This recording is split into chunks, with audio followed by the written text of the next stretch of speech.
Dans mon cours, je vais vous présenter la respiration cellulaire.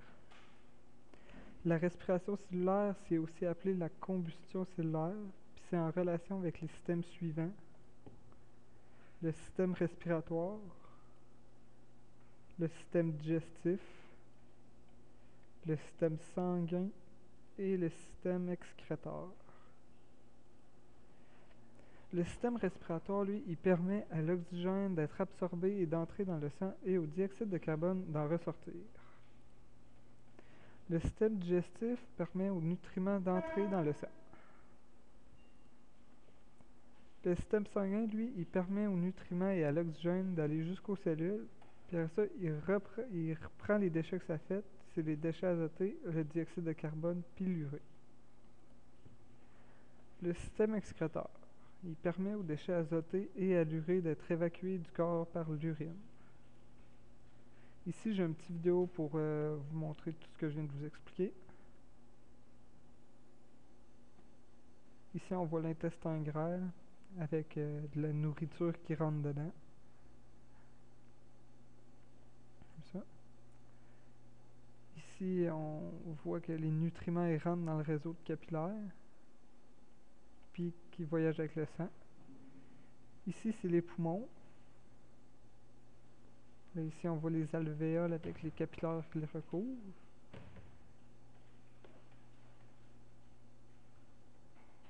Comme ça, le sang y passe. Ici, on voit l'oxygène qui rentre, puis qui se colle aux globules rouges, puis qui voyage avec le sang. Comme ça ici. Puis ça, c'est le sang qui n'est pas oxygéné qui arrive, qui est chargé de CO2. Ici, on voit un autre capillaire ça, qui passe dans le corps ailleurs, puis qui décharge les nutriments et l'oxygène qui contenait avec le sang. Puis ça va nourrir les cellules. Les déchets produits, il y a les déchets azotés, qui est l'urée, et on a le dioxyde de carbone, le CO2. Les fonctions.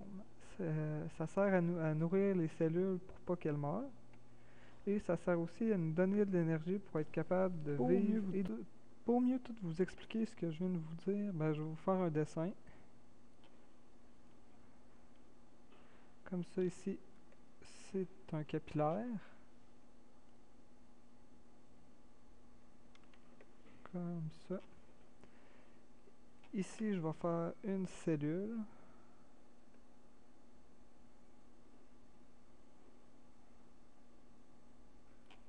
Comme ça, avec son noyau. Puis là, ici, on a l'oxygène en rouge qui arrive dans le sang comme ça et qui entre dans la cellule. En même temps, on a les nutriments ici en vert qui eux aussi arrivent avec le sang et rentrent dans la cellule. Puis là, avec ça, la combustion cellulaire se produit. Fait que là, ça fait des déchets qui fait du CO2, ici en bleu comme ça, qui ressort de la cellule et qui repart avec le sang vers le système respiratoire pour être évacué. Avec le CO2, on a aussi les déchets azotés, aussi appelés de l'urée, comme ça, qui ressortent et qui, eux, vont vers le système excréteur pour être évacués du corps. Fait qu'en jaune, on a les déchets azotés.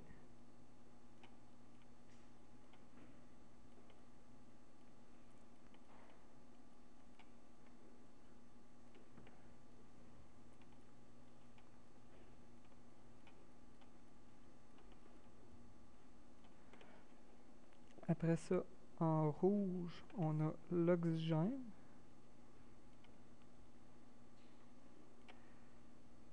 En bleu, on a le CO2.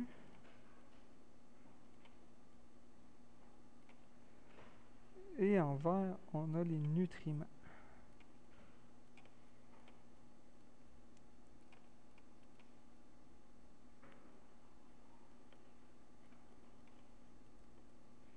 comme ça. Ben, ici, je vous ai fait des exercices pour que vous puissiez vous pratiquer. Fait que je vous ai fait 3 questions. Il y a quels sont les intrants, quels sont les extrants, puis quels sont les systèmes concernés dans la combustion cellulaire. Les réponses ici. On a les intrants, qui sont les nutriments puis l'oxygène. Les extrants, qui sont les déchets azotés, qui est l'urée, et le CO2, le dioxyde de carbone. Et les systèmes dans la combustion cellulaire, on a le système respiratoire, sanguin, digestif et excréteur.